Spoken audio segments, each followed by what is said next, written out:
إن شاء الله النهاردة هنعمل الفريسكا أو العنبر أو الخد الجميل، بيفكرنا بزمن الطفولة الجميل، بيحبوه الأولاد في الصيف وخاصة على البحور. في 10 دقايق هتعمليه. يلا بينا نشوف هنعمل إيه. طبعا التفاح البلدي متوفر اليومين دول في السوق، بغسله كويس جدا وبشيل منه العنقود. عندي عيدان الشيش تاووك أو الشوكة، بس في الأول بشيل الطرف كده علشان ما يأذيش الأولاد أثناء الأكل. وهبدأ إن أنا أدخله كده في التفاح وأتأكد إنه كله متماسك مع بعض بالشكل اللي انتوا شايفينه ده. هبدأ أجهز العسل. عندي كوبايتين من السكر، عليهم نص كوباية من المية، عصرة ليمونة كبيرة، ومعلقة كبيرة من عسل الجلوكوز لو موجود. ده طبعا بيديها لمعة حلوة قوي.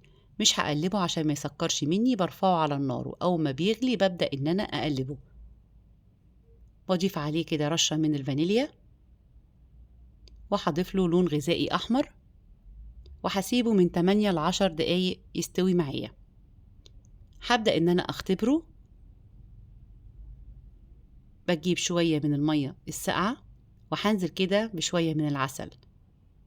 طبعا هو لسه باين قوي إن هو لسه مستويش. هسيبه كمان دقيقتين، يعني عدى عليه 10 دقايق. بدأ إن هو يستوي معايا ويجمد، شايفينه بالشكل دوت، يبقى عامل زي الإزاز. وحاولي إن انتي ما تسيبوش ياما على النار علشان ما يلزقش ما بين سنانك. هبدأ أجيب ورقة من الزبدة أو تجيبي صينية فيها مسحة بسيطة من الزيت، وهنزل بالتفاح والعسل سخن بالشكل دوت، وهبدأ إن أنا أصفيه وهخلص كل الكمية بالشكل ده. ولو العسل نشف معاكي أو جمد معاكي، رجعيه تاني على النار دقيقة واحدة يسيح معاكي وكملي بقية الخطوات.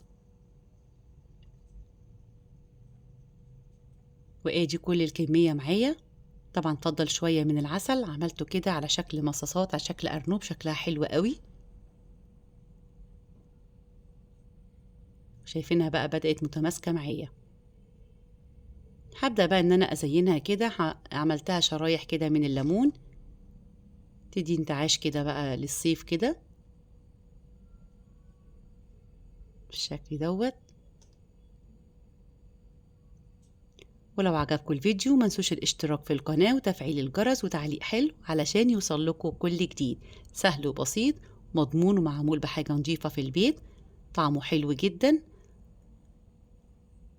طبعا شايفين بقى اللمعة بتاعت العسل، عطشة لمعة حلوة جدا وطعمه روعة.